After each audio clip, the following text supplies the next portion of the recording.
Hey guys, Nary here from Drake Wing Gaming. So if you know me on Twitter, the Gaming Drag, and today I'm coming at you another Let's Play episode of Psychic Connections, Jude's Path. So, the last episode, we actually, we had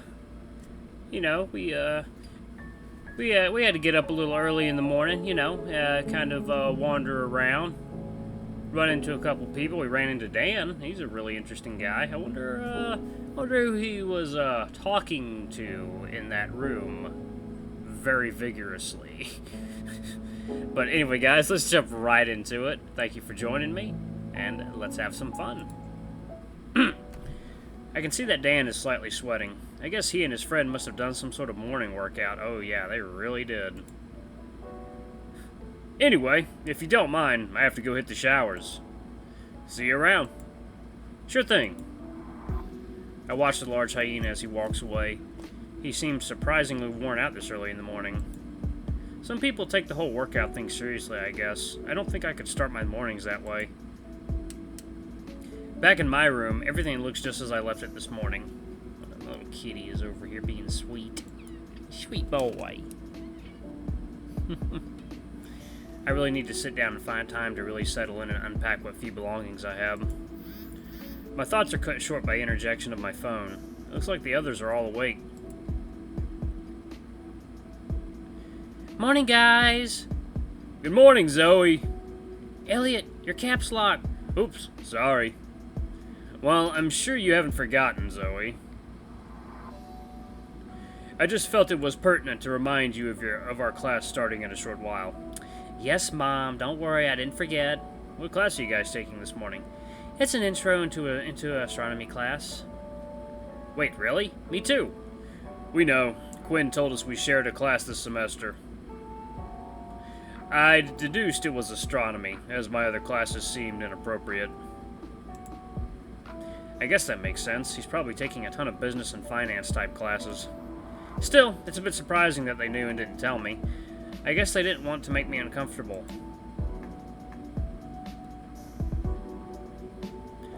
Speaking of Quinn, I wonder where he is right now. Probably in class, though I can't imagine that would keep him from texting. Haven't heard from him this morning. Might still be asleep. I sincerely hope not, but it seems likely. Chances are he stayed up late again on another one of his binges. What are you up to today, Jude? Visiting Mom. I'm not sure what it is, but there's something sweet about a guy in his mid-20s still finding time for his mom. I haven't even been able to get a hold of mine, but I know I'd see her if I could. Aw, tell her I said hi. Okay. I'm gonna put my phone away. Morning rush is going to start coming in. Good luck, Elliot.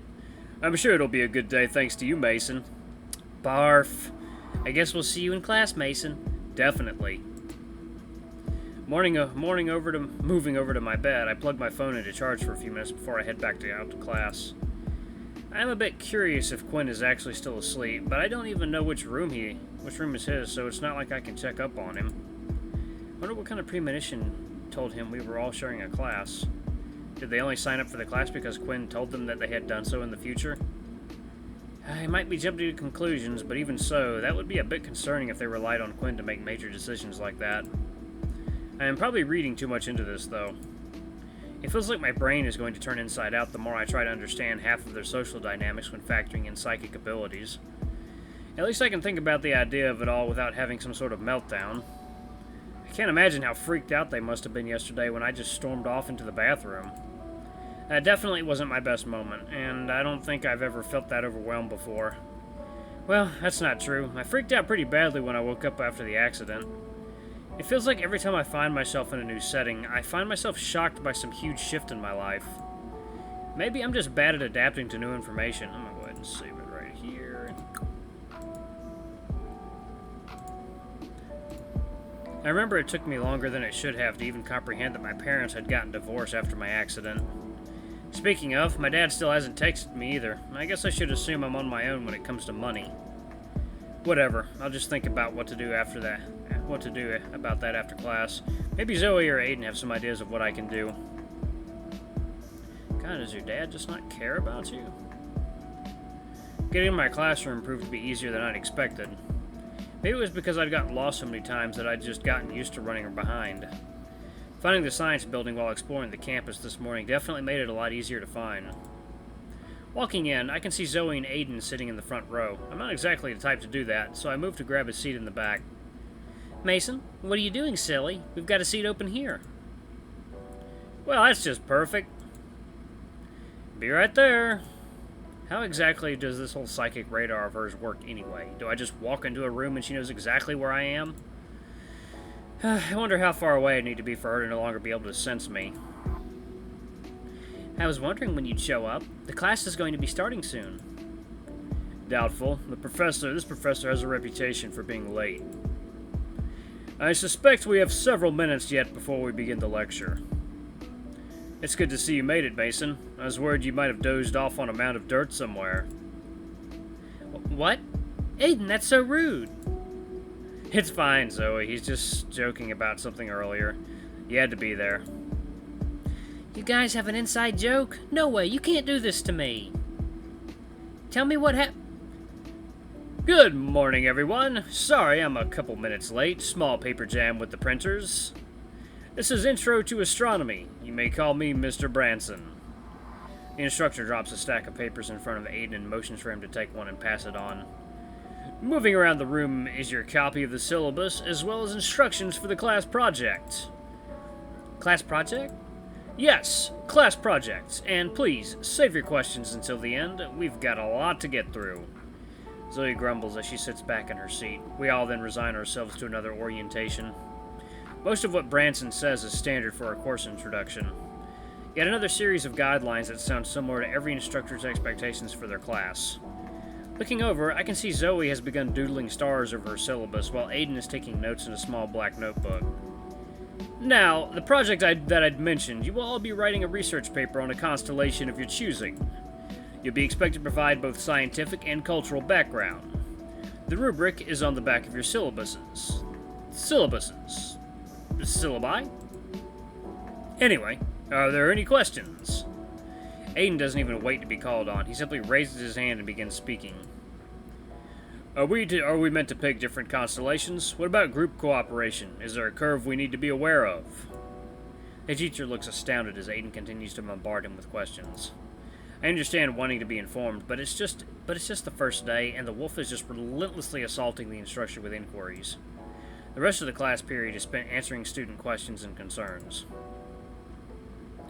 Well, that was something.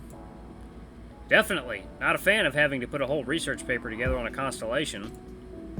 But at least we have all semester to get it done. I agree. I figure if I get one part done every week, it should be perfect. It should be perfect at the end of the semester. I disagree. Zoe and I stop moving and turn to Aiden. Rather than work on something all semester, why not simply dedicate our weekend to the assignment? I saw that smile disappear. We know all the requirements thanks to the provided rubric in my inquiries. There's no reason why we shouldn't get it done as soon as possible. Then it's no longer something we need to worry about. Aiden, I get what you're saying, but that seems a little excessive. It's not excessive, it's practical. We'll only be receiving more assignments as the semester progresses. It's better to take care of important ones like this as soon as possible. Back me up here, Mason. Aiden's being a bit much, isn't he? Yeah, I'm gonna side with Zoe on this.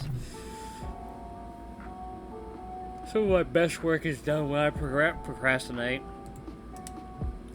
I mean, I'm not against being punctual, but I don't know if we should really be rushing to get it done either.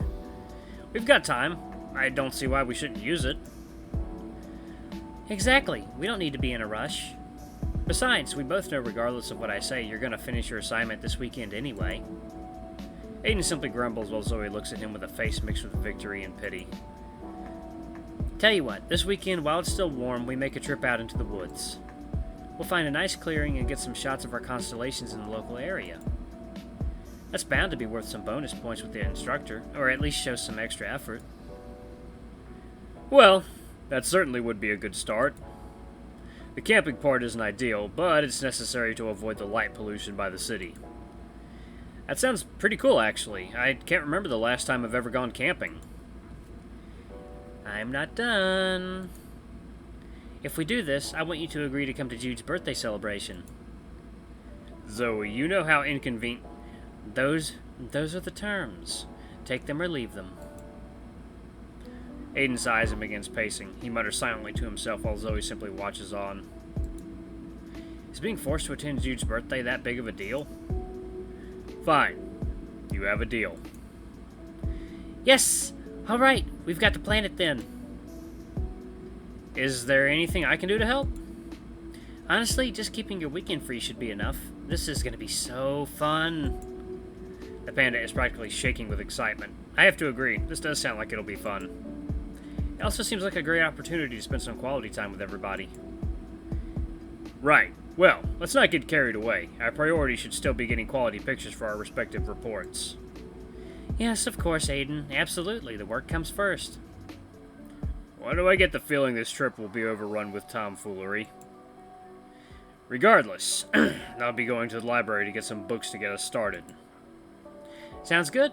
I'll go make a coffee run then. Oh, what should I do then? You're free to get coffee with me if you want, though you'd probably have to navigate Elliot's flirtation. You could join me at the library. I could use an extra set of hands to carry the books. Yeah, I'll go to the library. I think I'll help you out, Aiden. I'm sure Zoe doesn't need me to hold a cup of coffee. I don't know. I do have a nice set of butterfingers. Aiden and I just stare at the panda, who almost seems proud at the prospect of having a klutzier nature. Geez, I'm kidding. Anyway, that sounds like a good idea. I'll meet you boys at the library with some iced coffee. Sounds good, Zoe. Come along, Mason. We better get going. Alright, and I'm going to pause it right there. Thank you guys so much for watching. I love this game so much. Oh, I wonder what that is. I wonder if we'll probably find the significance to that when we take Aiden's path. Anyway, guys, thank you so much for watching. Don't forget to like, comment, subscribe, and ring that notification bell to the next video. I love you all. I'll see you next time. Bye-bye!